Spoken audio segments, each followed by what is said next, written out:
Breaking news. Sky News can reveal the opposition leader has made an offer to the Prime Minister just in the last few minutes to sit down and come up with a bipartisan reform to the expense entitlements scandal for all politicians and to essentially restore faith in the Parliament. Sussan Ley has written to Anthony Albanese. Sky News has obtained a copy of that letter. And not only does it offer the olive branch on the one hand, it's also calling on the Prime Minister to step up the scrutiny of the embattled Minister Anika Wells. I'll read a little bit of it to you, and Sussan Ley will join me in just a few moments to discuss it. But she says, I am seeking to meet with you at your earliest convenience to discuss on a bipartisan basis how your ministerial code of conduct can be properly enforced. In this letter, she also steps up the pressure, as I say, on Wells, calling on the Prime Minister to refer the matter to the Secretary of the Department of Prime Minister and Cabinet for investigation, seeking advice on whether your minister has breached the ministerial code of conduct. Sussan Ley will join me live in a moment. First, though, I want to bring in my colleague Cameron Redden. Cameron, this is a significant move. Ley, been a bit quiet in recent days, but she wants to increase the intensity, the scrutiny on Anika Wells right now.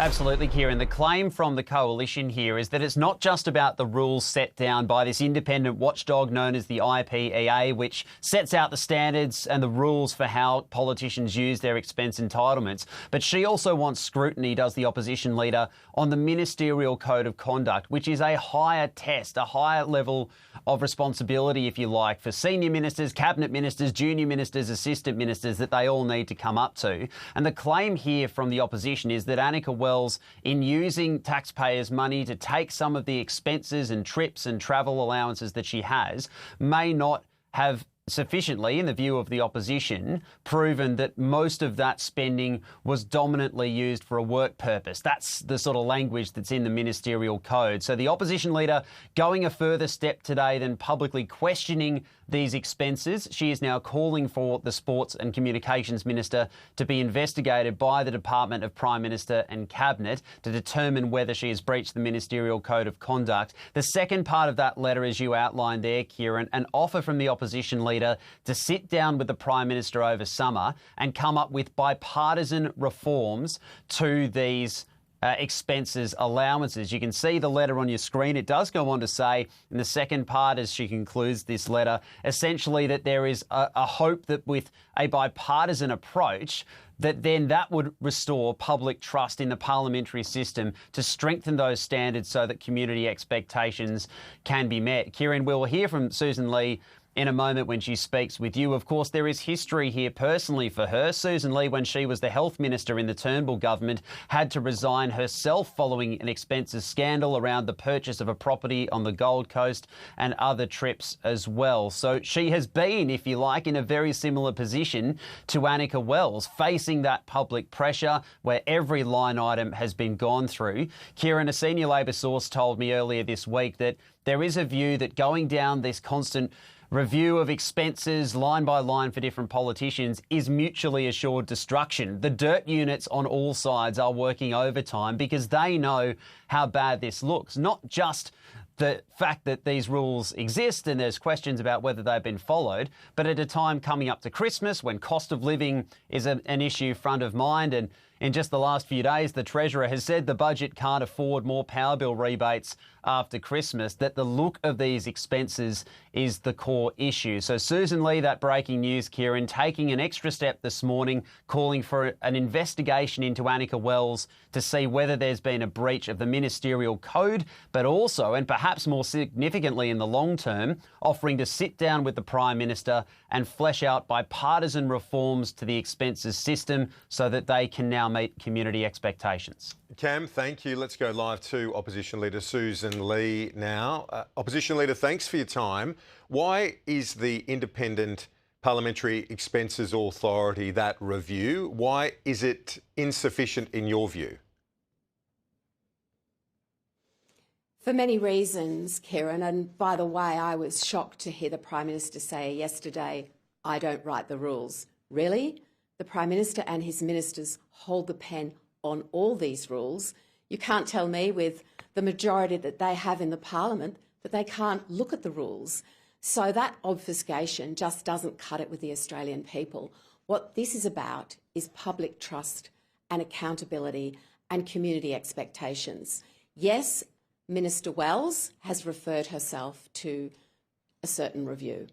But importantly, this is about the Prime Minister because it is about his ministerial code of conduct. And what that code of conduct requires ministers to do is not to be extravagant, to have due regard for their expenditure of public money, and to act with that very high level of propriety and accountability. So what I've said in my letter to the Prime Minister is two things. One, if he can't stand there and tell the Australian people that this minister has not breached the code of conduct, then she should resign, stand aside. He should stand there and tell the Australian people clearly, no, she hasn't breached my code of conduct. He hasn't said that. And any interpretation of that code indicates that it has been breached. The other thing I've said, Kieran, as you've correctly reflected in my letter, is we stand ready in a bipartisan sense. I'm working through summer. I can sit down with the Prime Minister anytime and go through measures that he would like to propose to implement, to restore that public trust in the system that delivers these entitlements to parliamentarians. That's really important because my focus now is actually on people who are struggling in the lead up to Christmas and what this means for them when they look at this scandal from a minister who, amongst so many other things, thought it was okay to keep a car, a limousine, in how the public's management and expectations are, waiting for 10 hours, $100,000 on flights, nearly $2,000 on meals, $750 on alcohol, etc. We've heard this. The public is outraged. So do you believe that the minister could well be within the guidelines, within the rules, technically, but in breach of, as you quoted there from the code of conduct, the ministerial code of conduct, not consistent or inconsistent with the highest ethical standards? Do you believe the two things could be true at once?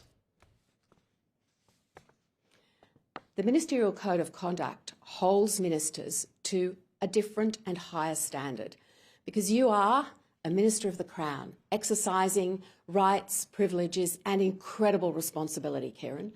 And you and your listeners, your viewers, understand that not to abide by that code of conduct requires action by the Prime Minister. Now, he's not taking that action. He's not saying that his minister has stood by the code. So if the effect of that is that she's breached the code, we know what the consequences need to be. And do you believe that the Wells examples are a cut above in terms of the severity of the behaviour as opposed to the other reports we've seen recently? Kieran, what Minister Anika Wells has done is scandalous, clearly scandalous.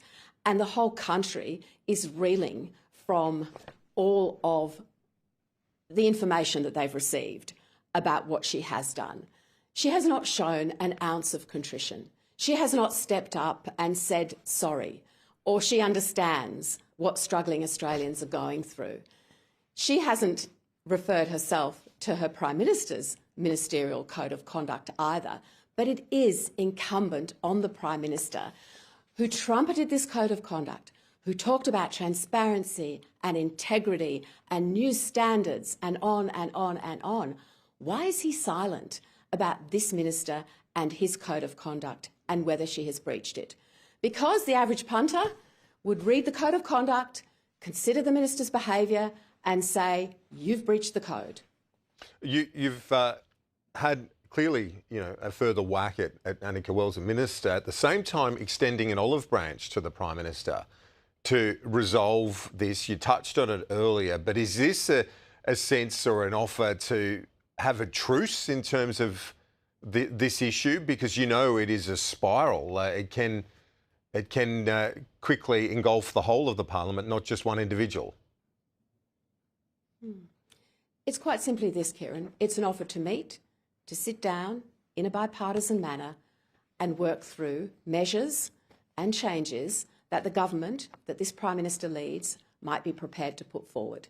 That's what it is, because what I want to see is that public trust restored and public confidence in the system. And that's clearly gone right off the rails under Prime Minister Albanese, and his refusal and failure to answer basic questions from journalists about this matter tells us that he's not taking it seriously, or he's running away from it, or he's continuing something that we have seen as a pattern with this government, which is obfuscation, lack of transparency, not clear about what's going on, covering things up, etc. And this is something the public will not stand for. The Prime Minister was on this program yesterday. I asked him about this issue, whether there needs to be a review of entitlements. He made a point. I want to play this to you and our viewers, and then I'll get your response to it. Here was Mr Albanese.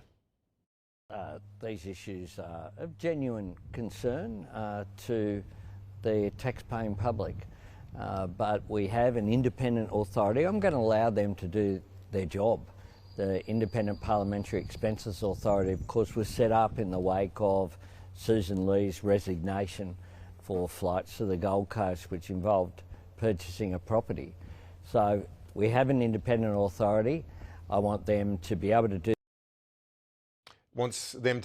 their job, and he points out, as he's done repeatedly this week, that authority was set up off the basis of an issue involving yourself, which saw you have to stand down. What do you say in response? Kieran, I made a mistake. I put my hand up. I apologised to the Australian people, and I held myself accountable to the Ministerial Code of Conduct. Anika Wells has not done one of those three things. And this Prime Minister has not addressed his Ministerial Code of Conduct that she has clearly breached. Nor has he said she should stand aside while this review and any investigation take place. What I called for yesterday, and I repeat today, is that the Secretary of the Department of Prime Minister and Cabinet should conduct an investigation into whether this minister has breached the Ministerial Code of Conduct. Otherwise, it's not worth the paper it's printed on, and the public cannot have confidence in Anthony Albanese and the way he runs his government and the character of that government. What do you say to those in the government, the Prime Minister down, that will argue this is ironic that you're making that case, given what happened in relation to your own job as Health Minister and that Gold Coast property? I simply repeat what I just said, Kieran. I put my hand up, I apologised, and I resigned. And I held myself accountable to the Ministerial Code of Conduct. That Ministerial Code means something. When you stand at Government House and you take the oath of office, that is an enormous privilege, and it carries with it extraordinary responsibility. I think Australians want to see Prime Minister Albanese hold his ministers accountable to that code.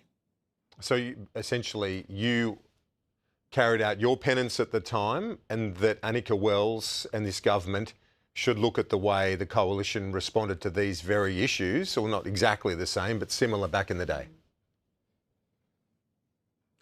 Well, the government and their members can point the finger at me, at anyone else.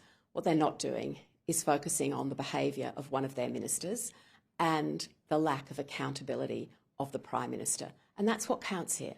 Because, Kieran, every day I'm out in the community with hardworking Australians who are worried, can they put presents under the tree this Christmas? How can they pay for all the back-to-school expenses next year? What on earth is this government doing about their soaring energy bills? They're struggling. And meanwhile, they look at Minister Anika Wells, who effectively spends a deposit on a small house, on a trip to New York to jet set round for a few days and spend 6.5 minutes talking about an issue on the sidelines of a meeting that no one seems to be able to remember, and then has a $2,000 dinner on one of her trips to France, and appears to enjoy living the high life here at home. Now, how can this Prime Minister not rein in this minister and indeed set the rules that he needs to around that Ministerial Code of Conduct? Because effectively, if he continues to say nothing, he's giving a green light to all of his ministers to continue to live it up, just exactly how Anika Wells is doing. And finally, before you go, you spoke about the hardship that many Australians find themselves in at the end of this year, heading into Christmas. Things are tight for many households. Hearing these stories, and you know that they'll swirl around, the government will turn their cannons politically onto the coalition too. Are you worried that it just diminishes the parliament itself? Kieran, I am concerned about a government that is running a mile from trust, public trust, accountability, and actually meeting not just the standard they set themselves, but the standard that all Australians would expect of them. And I know I'm going to meet many Australians who are struggling this Christmas, and I will be talking to them about what they want to see from their government and how we can meet them in terms of the policies and the initiatives that we're bringing forward. But I know that underpinning all of this, and if you like, critically important, is that I do want the public to have trust in their parliamentarians. I do want them to know that we're there for them, that we back them in, people who get up early, work hard, have a crack, take risks, build this country, give back to their community. Surely they expect better than what they're seeing from Anika Wells and Prime Minister Albanese today.